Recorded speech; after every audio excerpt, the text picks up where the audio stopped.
on TV, on radio, and on your smartphone. This is TalkTV. Tonight on Piers Morgan Uncensored, Dr. Jordan Peterson's interview on this show has been viewed 17 million times around the world. Tonight, he's back for more. Plus, millions of Brits pay tribute to our armed forces every year by wearing a poppy. Is it right to shame those who don't? We'll debate that with SAS hero at Middleton. And as crucial US midterm elections end with no clear winners or losers, apart from Donald Trump, are both parties now stuck with ageing leaders that nobody wants? Live from London, this is Piers Morgan Uncensored. Well, good evening from London. Welcome to Piers Morgan Uncensored. The right to protest is fundamental to any democracy. We've got every right to make demands of the people who are supposed to serve us, and every right to make a nuisance when they don't. Protest movements gave us civil rights, gay rights, the female vote. They shaped the free world that we live in today. There's a kind of golden rule of protesting. It's a pretty easy one to remember. Don't be a dick. Just as you have a right to protest, everybody else has the right to go on living their lives, because the chances are they're not the people that you're protesting about. The brats from Just Stop Oil have forgotten that golden rule. They seem to be taking great pride and joy in causing daily havoc and misery for British commuters by shutting down motorways. And in some cases, the consequences have been appalling. First, a police officer was injured and 2 lorries crashed, trying to avoid a roadblock. And then came this. I was actually due to be a pallbearer on my father's coffin along with my son. And we both got that taken away from us. There's nothing that we could have done. Someone that I don't know has taken that ability for me to say farewell to my father away from me. It's disgusting. He went on to say he'll never forgive them, and I don't blame him. How could he? He had to ring his mother and say he wasn't going to be there at the funeral of his father where he was going to carry the coffin, and nor could he bring his children, that man's grandchildren. They all missed the funeral. You can't do it again. What did he do wrong to deserve that? What did any of the people who've missed work, lost money, missed very important medical appointments, what did they all do wrong? Just Stop Oil wants more action on climate change. So do I. But they're the wrong victims and they're going about this the wrong way. The point of protest is to put pressure on the powerful to change course. To do that, you need to have public support. It's democracy. That's why we have civil rights, gay rights, and the female vote. But what kind of protest like this, what it does is to infuriate and irritate the very people that it's supposedly trying to persuade. If Just Stop Oil wants anyone to listen to them, well, let me give them some very, very simple advice. Stop being dicks. Well, joining me now are environmentalist and author Stanley Johnson, TalkTV presenter Richard Tice, and TalkTV international editor Isabel Oakeshott. And across the pond, Fox News contributor Kat Timpf, who's on the hottest show on television, Gutfeld. I know you claim all the credit for that, Kat, and quite rightly. I'll come to you in a moment, Kat, talking about the US midterms. But first of all, Stanley Johnson, you're a big environmentalist. Look, I believe in climate change. I think it's real. I think it's dangerous. I think that the world is heating up and we have to do something about it. But I think that what is going on now with these Just Stop Oil protests is crossing a line and it's not having any good impact. They're not changing people's minds. That, if anything, they're alienating people. I think what you say is, pretty fair. I, by the way, have addressed meetings in Trafalgar Square wearing the Extinction Rebellion badge. I think there is a case for peaceful process. Some of the great achievements in this world have been achieved through peaceful process. I looked at a film this afternoon of the lady who threw herself under the King's Horse. I think it was May 1913. In these things happened. She went to prison. You can't always keep everybody happy all the time. But yes, I think you're absolutely right. Who we're trying to influence, we ought actually be trying to influence members of Parliament who have a chance to do the right thing in terms of influencing the government. This is where the target ought to be. And I think that the way organisations do go about it, for example, I'm involved at the moment in a huge campaign to try and stop the government scrapping all the environmental laws, which they want to do. But they say they're best. But the way that is being done is by getting lots and lots of people to write to their MPs. So, yes, I think you're right about this. You do alienate people, and you particularly alienate them if you break the law and break the law in a way that this... Right, and Isabel, the problem is the police haven't really been tackling them hard enough, in my estimation. There are many other countries of the world where this would not be happening. If people block motorways in many European countries, actually, they'd be in very short thrift slung off. But we seem oddly reluctant. I mean, I'm not reluctant. You know, you give me a water can and I'd be the first in there. Look, I think we've got to get much tougher. This is going to go on and on. They've made it very clear that they're going to go on and on doing it. I mean, Stanley, you characterise this as peaceful protest. I'm not sure that that actually is peaceful. It's causing an immense amount of disruption. It's not peaceful when policemen start being hit in car crashes, right? Well, Isabel, in Iran at the moment, a lot of ladies are taking off their scarves and getting into trouble. And I salute them for that. Yes, but I'm sure the Iranian regime thinks that's illegal and causing disruption. You see what I mean? Well, no, I don't. I don't accept that as equivalence whatsoever. And the whole suffragette thing is absolutely ridiculous. A very clever piece of spin on the part of these protesters. Absolutely no equivalence whatsoever. The suffragettes were completely disenfranchised. The Just Stop Oil protesters have a vote. There are other ways to change it. Richard Tice, they're also... A lot of what they're calling for is simply unworkable. I mean, they want all fossil fuel work to stop overnight. It's insane because we can't afford to do that, and it's not practically possible anyway. Everybody accepts, who is frankly sane, that we're in a transition period. We don't know how long that transition is. It might be 30 years, it might be 40 years.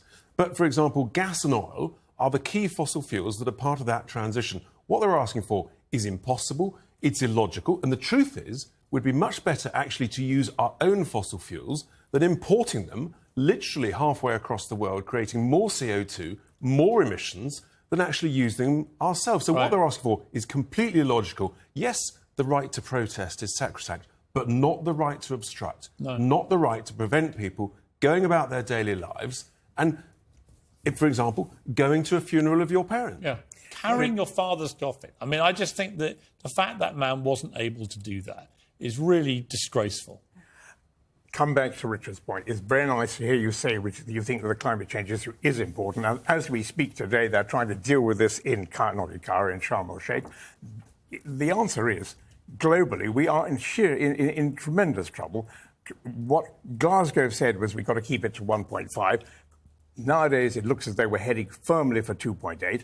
What is happening in Sharm el-Sheikh at the moment is tremendously important. Rishi Sunak was there, Boris was there. It is, but the key thing, Stanley, this has to be done sensibly. You can't just get rid of all use of fossil fuels overnight, right? You have to move to green energy in a way which actually is practical, can happen. You need the will of governments to do it, but ultimately it's got to be practical. You can't just stop. Well, what do you mean by practical? What do you mean by practical? We know what the carbon budget is. It's got to be affordable. It's got to be proportionate. And what you can't do is penalise the least well-off in society who can't afford to heat, they can't afford to eat, our businesses can't afford to be competitive, and therefore they're all going overseas. And what you've got to be really careful of, Stanley, is the only zero is the amount of money left in our bank accounts. Right. OK, look, I want to move on. I want to move on to Kat Tempf over in New York. Kat, the midterms, they're still dragging on. It's quite extraordinary to me that in America, some of these votes take weeks or months to resolve, to count. What's the matter with you? Can't you count over there? Yeah, that's not my call. I'm not involved in that aspect of things. What do you make of the midterms? I remember we used to have election light. What? Go ahead. What do you make of the midterms? I mean, it seemed to me that the big loser looked like it was Donald Trump. Certainly the media has been playing that aggressively.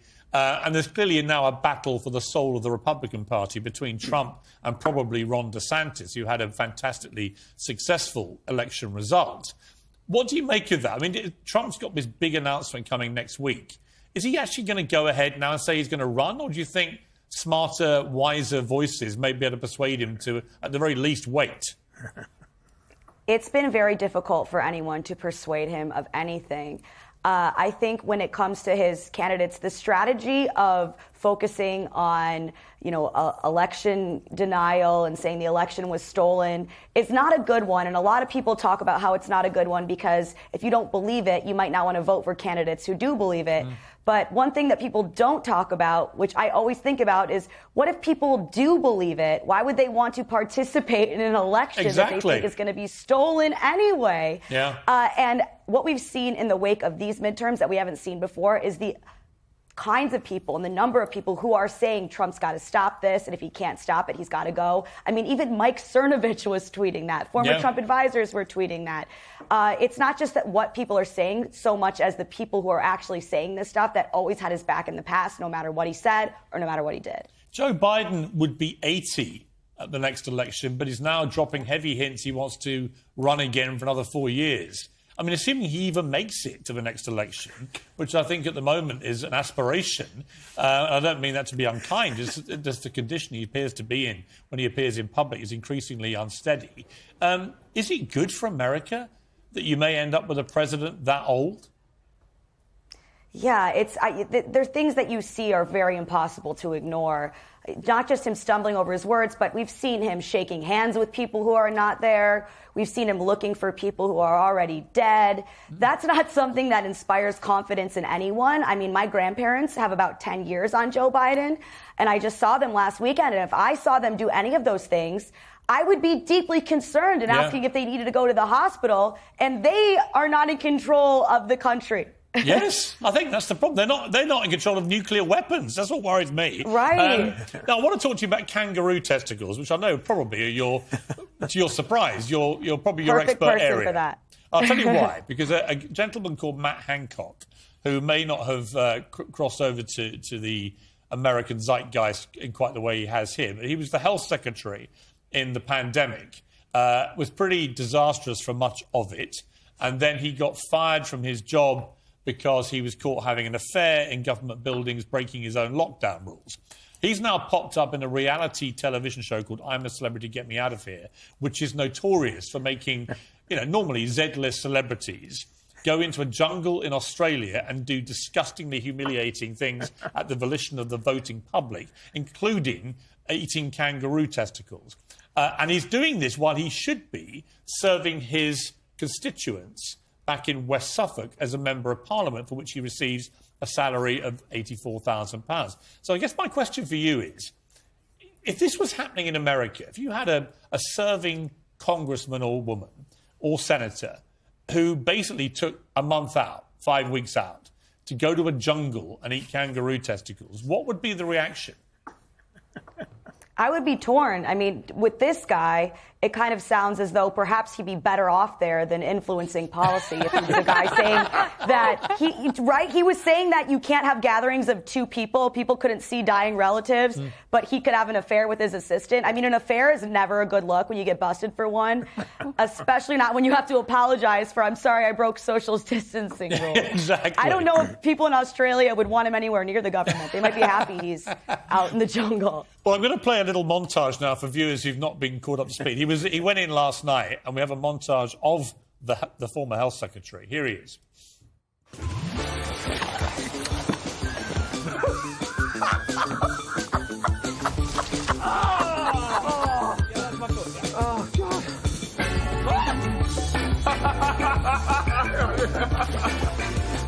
Oh, you gotta hold your breath for a long time. You don't have to hold your breath. Oh, I don't. It's just him. Oh. Matt Hancock. Matt Hancock. The man that put the cock into Hancock. Well, look, I'm not going to go at you again, Isabel, about the fact you've done a book with him. We'll save that for when the book comes out. But when I watched it last night, I can see, to my horror, various people were messaging me saying, actually, he's coming over okay, which, of course, is exactly what he wants. But if I'd lost a relative in the pandemic, and there hasn't even been a proper inquiry yet into what the government did right or wrong in the pandemic, this looks to me like just a running smack in the face to those people, that he's making all this money, doing humiliating things, making a total ass of himself, frankly, but for, self-promotional reasons and fulfilling his bank balance. And he's going to have to live with the consequences of what was an incredibly high-risk decision. And I think it will be really interesting. I'm sure Stanley will have a perspective on the dynamic in the jungle to see how that plays out. Because already last night, and by the way, I've never watched I'm a Celebrity before this series. The ratings are huge. Everyone is tuning in to watch him get humiliated. It's absolutely extraordinary. But you can already see some tensions there. There's Boy George in there, who clearly his mother had been very ill. I can see him brewing to have a go. There's others. Mike Tyndall didn't look too happy. He doesn't. Charlie White lost a Clearly, the vibe relative, in amongst the other celebrities was pretty hostile to him. So at some point, I don't know, is this going to blow up or is it going to go the other way? Because it's going to go the other way, isn't it? Do you think so? Yeah, I think it's going to go the other way. People are going to warm to this guy. I think I'm in a minority. Again, I suspect here, but I think people are going to warm to him first. First, they're going to think, actually, who has put dyslexia on everybody's, Stanley, nobody's talking about dyslexia. Oh, they are. Think how much... He wants to pretend it's about dyslexia. Sorry. No one is talking about dyslexia. Oh, I'm sorry. We've been nothing but dyslexia being talked about recently. Not to do with Matt Hancock. But he's put it on the They're agenda. all talking about him being covered in slime and eating bugs. No, honestly, that is absolutely racist. So that's A. And B. I think we are going to see people say, look, he's doing a good job. He's actually... in the jungle, you mean? He's doing a good job in the jungle. He's diving down into disgusting quarries of slime. All I want to say... It's not a good job, Stanley. I did 17 days there. I did 17 days. Look at this. This is a little bag which says this says Stanley. Right. And I think this is all the food we had for 17 days. And I thought it was a good experience. Good experience because you had nobody to talk to who was... No, don't get me wrong. He's perfectly entitled to have his good experience. Richard Tice, my problem with this is the timing. Right? He's perfectly entitled to be a Z-list ex-politician going into a jungle, but not before there's been a public inquiry into his handling of a pandemic, which was the worst health crisis of our generation. The winners here is ITV because the viewing numbers are going through the roof. People want to see him make a fool of himself. If he wants to be a celebrity, then please resign. Stand down from your seat, have a by-election, and go and be a Z-list celebrity. That's his call. But the reality, as you say, there's a public inquiry going on at the moment. Millions of people suffered terribly. As you say, losing relatives, not being able to go to care And they're suffering homes. now in his constituency from this cost of living crisis, exacerbated by the Conservative government. And where's their MP? He's feathering his nest for hundreds of thousands of pounds in Australia. He's not representing them in the House of Commons, for which he is paid to do. Right, Tim, if this was Donald Trump and he was in a jungle and having despicable things done to him in a very humiliating way, slime on his head and rats and tarantulas and being hung upside down and everything else, and you can vote as the American people whether he should carry on doing this every night and do these horrible, humiliating challenges. It'd probably be the biggest TV show of all time, wouldn't it? Everybody would watch it. Nobody would miss it. And we all But is it right, though, when you think this guy, now you know a bit more about him, is it right, you think? I mean, if an American politician did this while they were still serving as a politician, I think there'd be outrage, wouldn't there? Donald Trump. Right. I mean, of course it's not, but I think that if you're going to actually, you know that it's not. And he knew there'd be backlash, but going in and doing it anyway proves how bad he thought things would be if he was actually around to take some questions about this stuff. You know what? I think that's absolutely spot on. Kat, great to see you. Thank you very much for coming on. Appreciate it. Stanley, always good to lock horns with you. Don't agree with almost anything you ever say, but I love the way you say it. Isabel, we'll return to you when your book comes out. Sounds ominous. Co-authored with Matt Hancock. And Richard, thank you for coming on. Appreciate it. Well, still to come, I'm wearing one out of choice tonight. SAS soldier turned presenter Anne Middleton thinks I should have to wear a poppy and only wokey warriors would refuse. So next, we're going to debate that. Also banned from Twitter for supposedly transphobia. Will Elon Musk have him back? Jordan Peterson returns to Piers Morgan Uncensored live. There he is, the great man.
Welcome back. Well, clinical psychologist Dr. Jordan Peterson is one of the world's most famous and fascinating intellectuals. His books are instant bestsellers. Tens of millions watch him online. In fact, his last interview on Piers Morgan Uncensored has so far been viewed more than 17 million times. And I'm delighted to say that he joins me again now. Jordan, great to have you back on the programme. Well, thanks, Piers. It's good to see you again. I was absolutely astonished, really. Maybe I shouldn't have been, but by the reaction to our last interview worldwide. The sheer volume of people that watched the whole interview, the way the clips were disseminated on TikTok, on Facebook, on Twitter. It was a really interesting insight, actually, into a whole world that doesn't even involve, actually, conventional television anymore. I guess you wouldn't be surprised because this happens to you a lot, but I was. What does it say about society that number of people can watch an interview on a computer or phone? Well, I'm still continually surprised about it, but, well, I think what it shows is that there's really no way that legacy TV, in some real sense, can compete with the absolutely wide-open frontier of online video distribution, where the cost is low and people can access it everywhere. It's fundamentally the consequence of a technological revolution, and there's all sorts of good things about that, and one of those would be the ability to widely disperse complex and sophisticated information, which YouTube has been particularly good at in the long form, but it's also problematic in that it produces all sorts of alterations in social behavior that we're only, and some of them very dangerous, many of which we're only just beginning to understand. Right. Elon Musk has just bought Twitter, and it's creating a huge furore, obviously, in many different ways. And he's admitted, I'm going to do lots of things in the next few months, and we're going to get some wrong, and we're going to pull them and try something else. He's going to try and work out a way of making it a sustainable business model. But also, he wants to bring back what he perceives to be genuine free speech on the platform. Is it possible, Jordan, do you think, that he can do that? Or are we now so entrenched in tribalism, particularly on social media, that it's almost impossible to do what he wants to do? Well, you couldn't have picked a better day to talk about this with me, because I just got a paper sent to me today by Jonathan Haidt. He didn't write the paper. It will be published. It's published in a journal called Personality and Individual Differences, and it's an examination of the personality traits associated with, let's say, excessive and self-promoting internet usage. And if you don't mind, I'd like to read you a couple of the descriptions of what the people found, because it's so absolutely spot on and relevant. I don't think we are descending into tribalism. I think what's happening is that the virtualization of the world is enabling people who behave in a particular antisocial way, in a self-grandizing and self-promoting antisocial way. And I'll just read you the descriptions that are taken directly from this paper. So it was an actual study of online behavior. Women characterized by high self-centered antagonism, neurotic narcissism, Machiavellian views, Machiavellian tactics, so that's manipulativeness, meanness, disinhibition, physical sadism, and indirect sadism, used Instagram for a longer time and more frequently than did men. In women, verbal sadism and emotionality was associated with longer, while honesty, humility, and conscientiousness was with a shorter Facebook usage time. Furthermore, women high in agentic extroversion, so that's manipulative self-promotion, and indirect sadism used Facebook for a longer time and more frequently than men. And so I've thought for a while that one of the things that's happening to us as we virtualize the world is that we're enabling the small percentage of people, it's usually about 3% in general populations, who use manipulation and reputation savaging and denigration and self-promotion, so the genuinely psychopathic types, to dominate the social conversation and to spew their poisonous and manipulative venom into the public domain, not only with no fear of being stopped and no inhibition, which is almost all applied socially, but also while being monetized and promoted by the people who run the social media channels. And every society forever has had to contend with a small percentage of people who will utilize all the benefits of society only for themselves. They had to contend with the fact that those people, if not brought under control, can demolish the structure of the entire society. And I think the polarization that we're feeling is a consequence of their untrammeled expression online, Instagram, Facebook, and in online comment forums like Twitter. But that stuff you read out just seemed to be gender specific to women. Presumably it also applies in other ways to men as well on social media. Oh, yeah. Well, I think the reason that it applied in this study in women is because Instagram is very heavy image use. It involves heavy use of images. And there are reasons to assume that because of that, it attracts women who are directed towards short-term impulsive mating strategies, and that's another sign of impulsive, antisocial, and psychopathic behavior. I think you'd see the same thing in men. In fact, I've been talking to psychologists, great psychologists, to make sure that I'm on the right track here about those who post repeatedly, say, in online forums, especially in relationship to comments, and you certainly see that same pattern of sadism, Machiavellianism, psychopathy, and narcissism characterizing the men who are also incentivized to use what used to be classic female antisocial strategies to advance themselves in the reputational hierarchy. But the bottom line exploiters, fundamentally. Right, but the bottom line is that there is a small percentage of people generating a vast amount of noise. What impact is that happening on society, do you think? Well, I think it skews our perceptions of what normal people are like.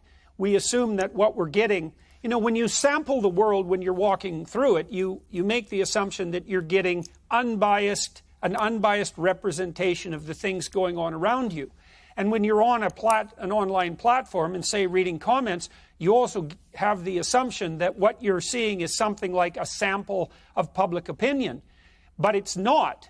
Because if 10 strangers came up to you randomly in the street, then you'd have a bit of a sample of what people randomly think. But behavior online isn't random, and the people who post aren't precisely normal. And I have been talking with Jonathan Haidt and Jean Twenge about this, and I think they might know more about it than anybody else in the world. And it's pretty clear that the people who are dominating, say, online comment sections, and I would especially say this is true of the people who post anonymously, and there's other markers for this sort of behavior as well, they dominate the political discourse. And what's happening in some sense is that we have a new form of pollution that's also corporate sponsored, and it's pollution of the domain of public discourse. And the pollution occurs because the social media companies are either enabling or failing to control, those known in the popular parlance as trolls, but they're not just comical trolls, using derision in some cute way and having their say in the free speech domain. They're really poisonous individuals, and they're poisoning the entire domain of discourse. So what can Elon Musk do? What can Elon Musk do about it, do you think? If you were advising him on this, ironically, at the moment, you're not on Twitter. Do you want to come back now that Musk is in charge? Do you think he should be restored? Do you want to be back on Twitter? And secondly, what would you advise him to do about this issue of the trolls and so on? Well, the first thing I would advise, and I'm going to be advising the political people I'll be talking to over the next few weeks of precisely this, and I have talked it over with Twenge and Haidt to make sure that I'm not, like I said, off on a personal tangent. I would say there's no excuse for including the anonymous posters with the real human beings. And I think that social media platforms who have a certain reach, maybe it's 1 million subscribers, and I don't really know what figure is appropriate, should be required to implement know your customer laws, and then that the people who are posting who are genuine, verified human beings willing to abide by their words with their personal reputation should be put in one comment section, and then the online, anonymous, cowardly, narcissistic, pathological troll demons who are polluting the public discourse should be put in a different comment section. And if you want to go to hell and visit the troll demons and see what they have to spew, you can. But otherwise, you can be among the normal human beings engaged in normal civil human discourse. Right. And that would separate the bloody psychopaths from the bulk of decent, normal people. And, 97% of people aren't psychopathic. Yeah. And so we are talking about a small minority here, but they have the upper hand. See, there's a percentage of people who... I had a psychopath test done on me, actually. a lengthy questionnaire, and they concluded I was a good psychopath. And what do they mean by that exactly? Do you know? Apparently, I wasn't like the malevolent version. It was slightly lost on me, the nuance. Okay, well, okay, look. It's often the case that people in the industry that you're in, and this would be true for politics and journalism as well, anything with a public face, are more likely to be extroverted and also more likely to be somewhat disagreeable. And those personality traits can tilt you towards, what would you say, a style of callous exploitation. But there are other personality factors that mediate against that, like conscientiousness. And so people who are hardworking and reliable, for example, aren't parasitic in the same way that a classic psychopath would be. And so it's complicated, and it isn't the case that extroversion and even a certain degree of disagreeableness in and of themselves are dangerous, but they lead, like everybody's led to temptation in the direction that's in accordance with their temperament, and the fact that you are a public-facing person and that you like that would tilt you in one direction of potential temptation, but that's not necessarily diagnostic. Now, it is a problem because it probably is the case that politics and journalism and entertainment attract a disproportionate number of Machiavellians and psychopaths because of the status that goes along with those enterprises. Yeah. But it's not diagnostic. It doesn't mean that if you're in that industry, and you've had a long career, and that's also another marker for failure or for lack of psychopathy, because in the normal world, psychopaths exploit, and they get a reputation for doing so quite quickly. And then people avoid them and stop working with them. And so it doesn't work over the medium to long run as a general rule. Yeah, I get it. Last time we spoke at length, you said afterwards we forgot to get round to Donald Trump. And you were quite keen to talk about Donald Trump. So we're going to take a short break. And when we come back, I do want to talk about Trump, because the big question right now in America is Trump done? So we'll talk about that after the break. Raise your hand if you've ever been called crazy. I don't think that men can control crazy women.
This is TalkTV.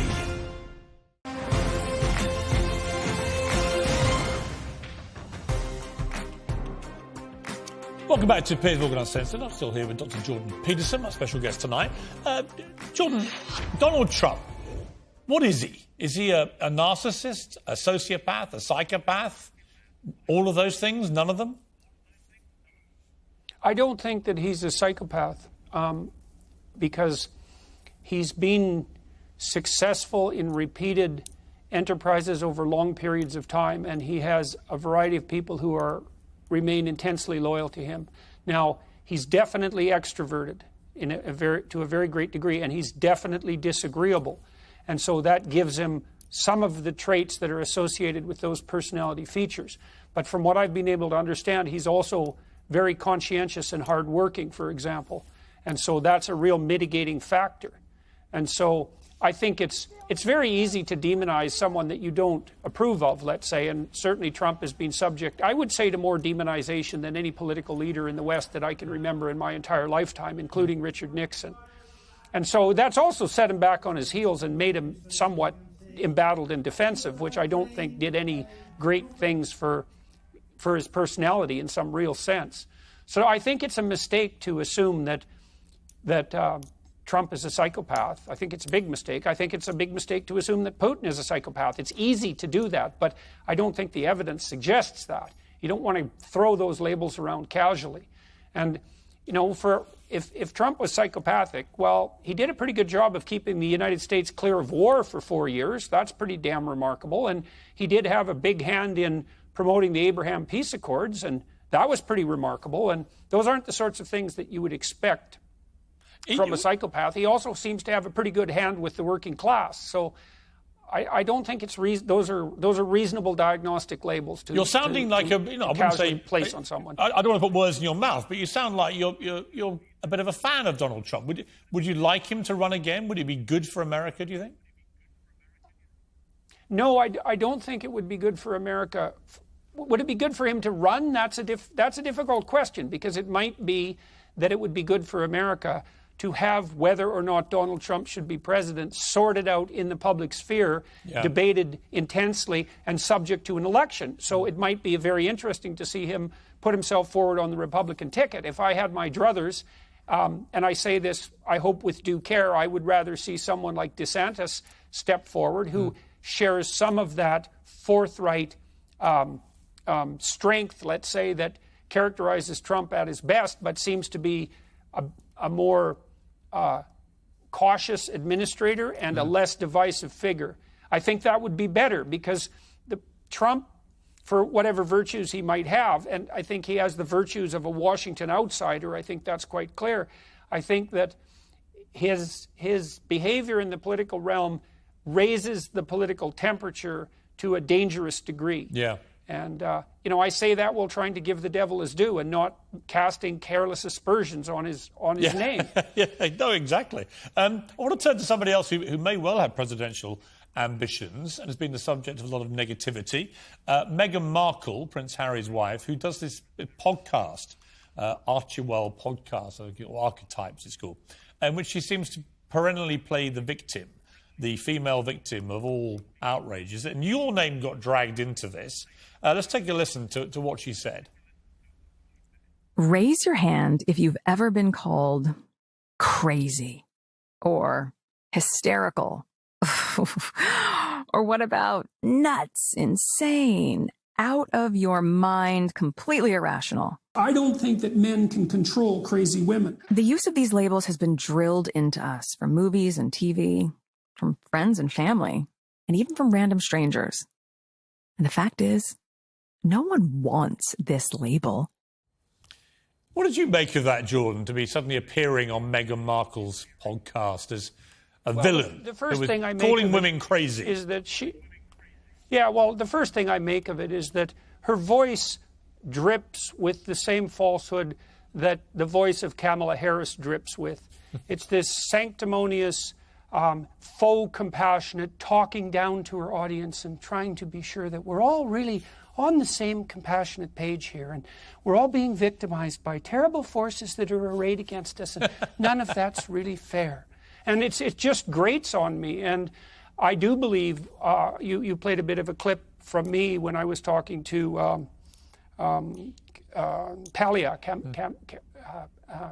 Camille Paglia, the literary critic, and I do believe that it is the case that it's very difficult to control female antisocial behavior, often of the type that's been pilloried as hysterical. And I think that there is no shortage of clinical evidence to support precisely that claim. It's very difficult for women to control female antisocial behavior, and females who are antisocial, that feminine pattern is reputation savaging under the guise of compassionate care. And it's extraordinarily destructive. And so I stand by my words. Absolutely. And I do think it scales online, because you can use an anonymous reputation savaging to unbelievably great effect online with absolutely no punishment for your sins, so to speak. And that is certainly one of the things that's contributing to so-called cancel culture. And there's no shortage of that coming from the female side. Now, men can engage in exactly the same strategies, and they do so online, and that's enabled. But it's definitely, see, with men, and I've said this before, and I do believe this to be the case, the ever-present threat of the potential for physical violence keeps men from doing that to each other most of the time in person. And that all disappears online, and that means that those who are prone to do such things, to use corrosive and denigrating derision, for example, and reputation savaging, can have a free hand at it, and that includes no shortage of women, and women are often, very, very often, the targets of that behavior from their own fellows, so to speak. We've talked about Trump and Meghan Markle. I wanted to just ask you again about Elon Musk, about what you thought of him as a character. He seems to me a fascinating individual. You know, whether he's slightly on the spectrum or I'm not sure what his makeup is psychologically, but he's certainly a creative genius, a whirlwind, a life force who's done remarkable things. What do you make of him? Well, I know people who know him very well and have worked with him very closely, and these are very solid people, extremely competent and extremely creative, and they're admirers of Musk. I talked with my brother-in-law, Jim Keller, who's one of the world's great chip engineers, and he worked very closely with Musk for years, and he believes that he's in many ways exactly what you'd think he was. He's a genius, but he's also like a visionary genius, but he's also someone who's very, very good at implementing, very good at running companies, as you can tell, because he has a multitude of impossible successful companies. Yes. And so he goes into a company and he cleans house and puts things in order and makes things work efficiently. And maybe he can do that with Twitter. I hope he can, because Musk is doing all sorts of things that appear to be useful and difficult, and it would be a catastrophe to see him derailed in his efforts. And I think he's bitten off a lot to chew with Twitter. Would you like to be back on Twitter? You know, I dipped into Twitter this morning when I was looking at some of the research that I just shared with you, and it instantly struck me the same way it struck me the last time I was on Twitter. It's such a den of pathology that using it, I think, is psychologically damaging. And if it's possible for Musk to get the trolls, and they're not trolls, they're psychopathic, Machiavellian, sadistic narcissists under control, then it's possible that the platform might be useful. I like to share information on it. I like to follow people to see what they were up to, a lot of the people that I've met over the years. But, man, it's a snake pit. It is a snake pit. It isn't obvious to me that we know what to do about it. Before I let you go, Jordan, you're wearing a poppy. I'm wearing a poppy. We're about to have a debate after the break about whether people should be compelled to wear poppies. And I guess this goes to the wider thing about general displays of, I guess, signalling your virtue in any way that you choose. Should anyone be compelled to, whatever the cause, whether it's a black square on Instagram when George Floyd died or a poppy for Armistice Day or so on, should people ever be compelled? I think that compulsion, especially in matters of public policy, is a sign of bad policy. If you can't get people on board voluntarily by motivating them with the proper story, then you're a poor leader. And so I certainly would be opposed to anything approximating legal compulsion. Now, we use social compulsion frequently to produce consensus, let's say, and to enforce it, and that's never going to go away, and there's some utility in that. But my general take on the world is that people should be allowed to go to hell in a handbasket pretty much any way they choose once they're adults, although they might be encouraged not to do that and invited not to do that. But I'm not a fan of compulsion for any reason. I think it is a sign of bad policy. If you and I can't play together voluntarily, then we don't have a very good relationship, and it's not going to be efficient and productive. It's going to require force to continue. And I will take that analysis to commence our debate. Dr. Jordan Peterson, as always, fascinating. Thank you very much indeed for joining me. Really good to talk to you again, Piers, and good to see you, and thank you to everyone watching and listening. They always thoroughly enjoy it. Come back soon. Thank you very much. Well, coming next. So, is it offensive not to wear a poppy? Former SAS soldier Ant Middleton goes head-to-head with the Mirror's Kevin Maguire, who refuses to wear one. It should be lively.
Welcome back to Piers Morgan Uncensored. The poppy is Britain's national symbol of remembrance for armed forces heroes who lose their lives in service of their country.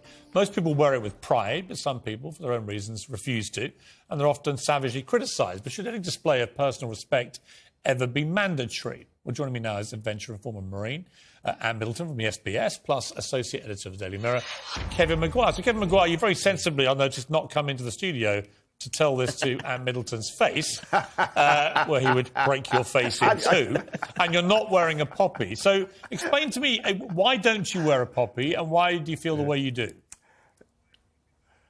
Piers Ant is too disciplined to break my case. He might want to, but he wouldn't do it. Now, look, I'm happy to buy a poppy and make my donation. I realise the Royal British Legion make about £50 million a year, or they did before COVID. It's very important.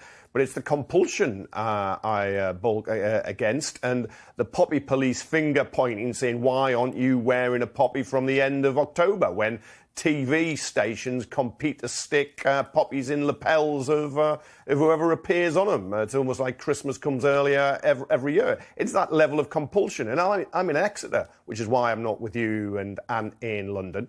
And I've been doing my survey on the street, because I knew we were going to discuss this. Most people are not wearing a poppy. I would say at least 9 in 10, probably more than that, are not wearing poppies. Anne. They're not. They're just not doing it. So, Anne, the argument from Kevin is... Are they all disrespectful? He doesn't want to wear one. Why should he? It's a symbol of respect. It's as simple as that. It's a symbol of respect. It's a symbol of remembrance for those that fought during World War II, World War I, you name it, for those that are given the ultimate sacrifice for us to live on this island, for us to be in the UK, to us to live in this privileged society that we live in, and for us to even have the opportunity to not wear the poppy or to wear the poppy. You know, I guarantee you, freedom of choice is... guarantee you, everyone has been affected by the world wars. You know, even the last generation. It's that close to us. What about people like there's an Irish footballer called James McLean who gets regularly criticised and hounded for not wearing a poppy, but he comes from Derry and he comes from a particular part of Derry where 6 people in that community lost their lives on the Bloody Sunday shootings back in 1972, and he says, I cannot wear a poppy. The poppy has nothing to do with... But it does actually represent all military action by the British Armed Forces. The poppy has nothing to do with Bloody Sunday. It has... The Irish fought. We fought with the Irish. We fought with the Welsh. We fought with the Scottish. You know, this island came together to fight for the freedom for the people on the island and for the freedom of the United Kingdom. Now, we fought together. People are getting lost and confused with what it symbolises. It symbolises the coming together, personal sacrifice, remembering that personal sacrifice for us to live freely in this country. Should they be forced to wear them? No, no one should be forced to do anything. Choice. No, it shouldn't be, but it should be strongly recommended. Now, when we see people wearing the white poppy, it's like, no, you either wear one or you don't. You know, the white poppy, that just causes divide. It's absolutely ridiculous to even have a white poppy that's out there. Kevin, I mean, to me, look, I don't think people should be mandated to wear one, but it does seem strange to me that people seem to make more effort not to wear one than they do to put one on. It's almost a trend. It's a few days every year where you just remember these horrendous world wars in particular, where so many millions of people lost their lives. Is it too much to just put a poppy on and say thank you and respect them? I think there's a case, Piers. People don't like to be told what to do, and they don't like the finger pointing by the poppy police trying to name and shame Charlene White, the ITN newsreader who's now in the jungle, and I'm a celeb. She didn't wear a poppy because she doesn't wear symbols for a lot of the other charities she represents. She got terrible racist abuse. I know the James McLean story because he used to play for Sunderland. He's at Wigan now, and he's from Derry and in Northern Ireland and some parts of Great Britain too. The poppy is an issue that divides people, and it is because it's connected to the military and the establishment, although it's trademarked by the Royal British Legion, who have the trademark. They get the money. It doesn't go to other charities. It goes to them, and it's very important. It is this idea of not persuading people, but pointing the finger and saying, you must wear it. It's strongly recommended. Final word to you, Annalise. It's our history. It's like I said, our grandfathers and grandmothers were affected by it. It's a mark of respect for them. It's a mark of respect and remembrance for those who have given the You're wearing one. You're wearing one. I'm wearing one. Country. And I actually think we fought for the right for people like Kevin Maguire. They don't want to wear one. They don't have to, but I would prefer they did. And great to see you as always. That's it from me.